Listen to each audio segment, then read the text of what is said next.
গ্রেপ্তার কাঁথির প্রাক্তন কাউন্সিলর অতনু গিরি। থানা থেকে বের করার সময় ছোড়া হলো ডিম, অর্থাৎ প্রত্যেক ক্ষেত্রে সে একই ছবি দেখা যাচ্ছে। চোর চোর স্লোগান উঠছে, ছোড়া হচ্ছে ডিম।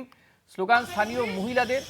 জমি জালিয়াতি কাণ্ডে গ্রেপ্তার করা হয়েছে অতনু গিরিকে। জমি জালিয়াতির অভিযোগে গ্রেপ্তার অতনু গিরি। চোর চোর স্লোগানও উঠল। কাঁথির প্রাক্তন কাউন্সিলর অতনু গিরি।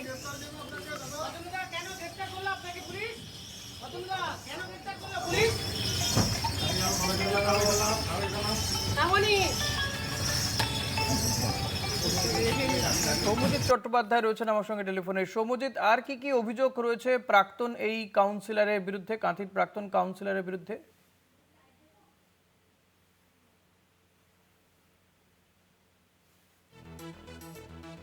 সৌম্যজিৎ, শোনা যাচ্ছে?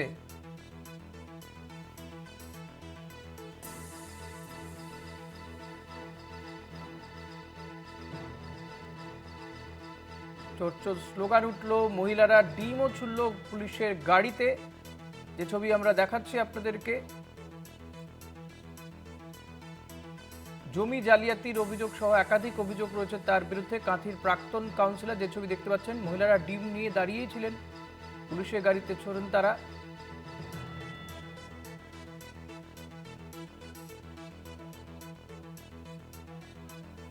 সৌম্যজিৎ রয়েছে আমার সঙ্গে। সৌম্যজিৎ, এই প্রাক্তন তৃণমূল কাউন্সিলরের বিরুদ্ধে ঠিক কি কি অভিযোগ রয়েছে অতনু গিরির বিরুদ্ধে? দেখো ঋষিকেশ দা, গতকাল রাত্রেই কাঁথি পৌরসভার 7 নম্বর ওয়ার্ডের প্রাক্তন কাউন্সিলর অতনু গিরিকে কিন্তু কাঁথি থানা পুলিশ গ্রেপ্তার করেছে। যেটা জানা যাচ্ছে যে জমি জালিয়াতির কারণেই পুলিশ তাকে গ্রেপ্তার করেছে। এবং শুধু অতনু গিরি নয়, এক পৌর কর্মী দিলীপ খান্ডার, তাকেও কিন্তু একই কেসে কিন্তু পুলিশ গ্রেপ্তার করেছে। কারণ পুলিশের অনুমান এই পৌর কর্মী দিলীপ খান্ডার তিনিও অতনু গিরির সঙ্গে এই জমি জালিয়াতি কাণ্ডে কিন্তু জড়িত ছিলেন। আর তাদেরকেই, এই দুজনকেই যখন আজকে থানা থেকে বের করে কোর্টের উদ্দেশ্যে নিয়ে যাওয়া হয়, তখনই রীতিমতো স্থানীয় মহিলারা চোর চোর স্লোগান দিতে থাকেন এবং ডিম ছুঁড়ে মারতে থাকেন। অর্থাৎ দেখা গেল যে এই যে ডিম ছোড়ার রাজনীতি, সেটাও কিন্তু একই রকম ভাবে অব্যাহত থাকলো। নন্দীগ্রাম থেকে শুরু করে রাজ্যের বিভিন্ন জায়গায় যখন তৃণমূল নেতাদেরকে থানায় নিয়ে যাওয়া হচ্ছে, সেই সময় কিন্তু ডিম ছুঁড়ে মারা হচ্ছে। পূর্ব মেদিনীপুরের কাঁথিতেও কিন্তু আজকে এই একই ছবি ধরা পড়লো। অর্থাৎ কার্যত বলাই চলে ডিম রাজনীতি অব্যাহতই থাকলো।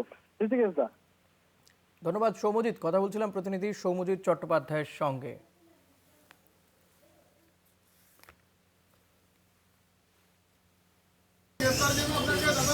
কেন গ্রেপ্তার করলো আপনাকে পুলিশ? কেন গ্রেপ্তার করলো পুলিশ?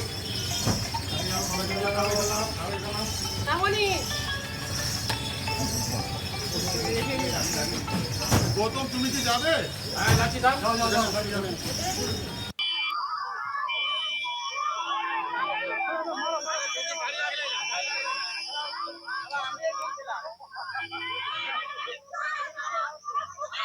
দরকার নেই। এমন একটা কাটমানি মানে লোক থেকে এমন অবস্থা হয়ে গেছে ওনাদের। আজকে ভগবান ওনাদের 10,000 অবস্থা করেছে। যত মহিলাদের সঙ্গে ওনাদের সঙ্গে স্বামীদের সঙ্গে ঘর বাড়ি নিষ্কানা মেয়ে রেখেছিল তার কাছে। পিঠা বানানোর মতন সন্দেশখালি যখন পিঠা বানানো হতো, এরকম তার বাড়িতেও 19 খানা মেয়ে রেখেছিল পিঠা তৈরি করার মতন। কে কাউন্সিলর? ও তো কাউন্সিলর না, ছাপ্পা মারা কাউন্সিলরটা বলুন। কাউন্সিলর বলছেন কেন? মানুষের সঙ্গে দুর্নীতি করেছে। এরা হচ্ছে মানে জায়গা মাফিয়া, জমি মাফিয়া, বালি মাফিয়া, মাটি মাফিয়া। মানে এরা সেই সব দিক থেকে তো একটা কেসে ধরা পড়েছে।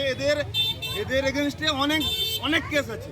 এরা 15টা বছর মানুষকে শান্তিতে বাস করতে দেয়, যেখানে যেমন পেরেছে সেরকম দুর্নীতি করেছে। আজকে মানুষ রেগে গিয়ে মানুষের ক্ষোভ উগড়ে দিচ্ছে। মায়েরা আজকে রাস্তায় নেমেছে, মায়েদের উপরে অত্যাচার